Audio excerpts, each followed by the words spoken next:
One of the best-known party spots in the middle of Miami Beach's Ocean Drive is now headlining location for what may be a sea change for developers and affordable housing. The owners of the Clevelander, an adjacent hotel, are planning to redevelop that corner of the Art Deco district into a residential tower, and a new state law makes that possible even if it's over objections of neighbors and local government zoning. Alex Tachmes is the attorney for those owners and is here with us today. Alex, great to see you. I'm so glad you're able to join us today. Thank you, Glenn. I appreciate your having me. So this is about the Live Local law that was passed, a new state law. We actually had the Senate President Kathleen Passidomo here when she first filed it to address affordable housing issues. It sounded like something that was really going to attack one of the state's biggest problems. Is this plan sort of the first test case of development under the Live Local Act? Well, I think it's certainly one of the newest applications that's going to be filed. The act only took effect on July 1st. So it is a very new piece of legislation. I think there's already an application that's been filed in Doral, but certainly in Miami Beach, this is the first one. I do think you're going to see other applications being filed throughout the course of the rest of the year. So I think to understand what this issue is and is destined to be, it feels like, because the blowback has started already, there's important for people who may not be in the weeds with the Live Local Act, kind of headline it for everybody. This was the affordable housing issue, and a way to solve it comes down to kind of two headlines. One is to incentivize developers to build affordable housing more, and to ease local roadblocks that may be in that development. So I want to just kind of take those one at a time and break it down. So for the owners of the Clevelander, I mean, that's a profitable nightlife business on Ocean Drive in the historic district. What is it that will have to happen cost-wise to make affordable housing sales and development profitable for them? So, Glenn, a great question. Although the Live Local Act is going to be something that many different developers will use, regardless of their individual circumstances, the Clevelander is a bit unique. As you know, there has been a very, very strong effort over the last 5, 6, 7 years by the Miami Beach Commission and mayor to shut down bars and nightlife.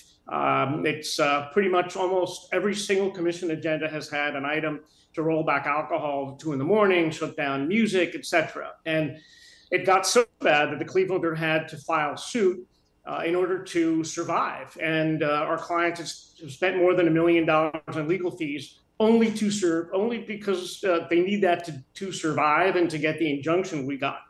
So the city at the same time has been asking the businesses to consider a different model, to have more residential product on the street.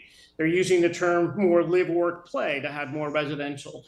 But the problem is that up to now, the zoning regulations on Ocean Drive have not made economic sense to do anything other than hotel and nightlife.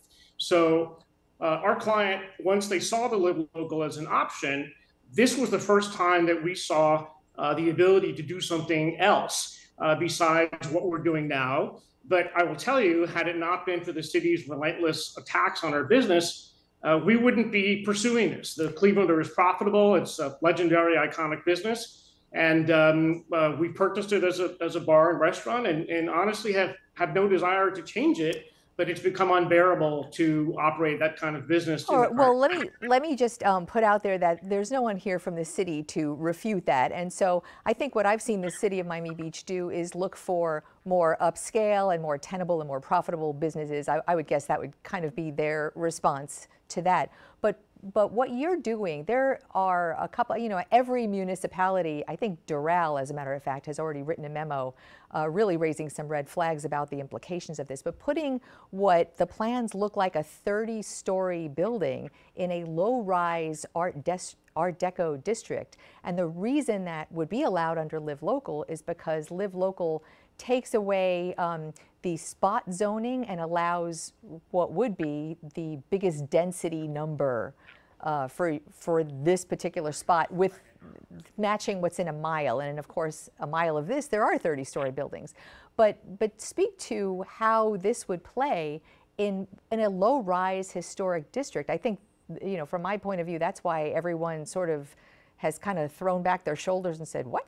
So, you know, how does that play?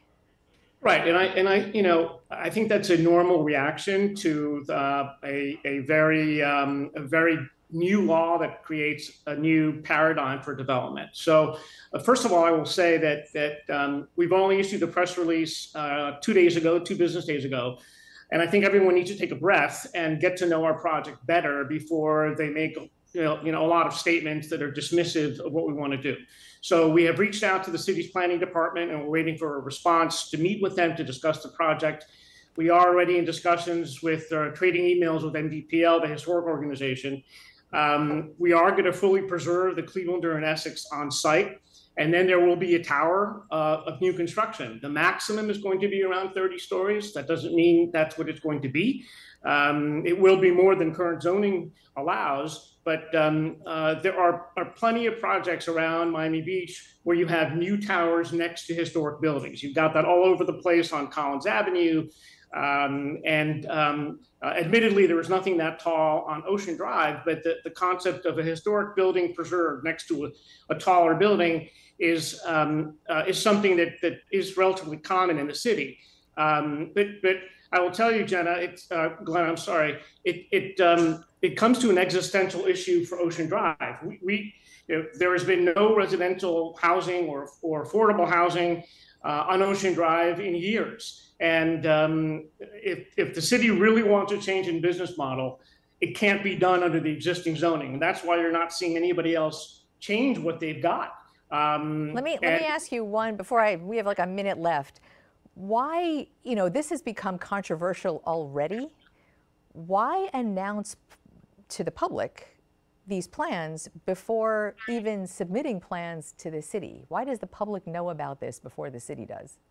Because we think it's important for this to be put into proper context. We think the affordable housing issue was a major point, and there's a crisis in South Florida with affordable housing. And we want everyone in the community, not just in a private meeting with staff. We want all the stakeholders that are on Ocean Drive and South Beach to understand what we want to do.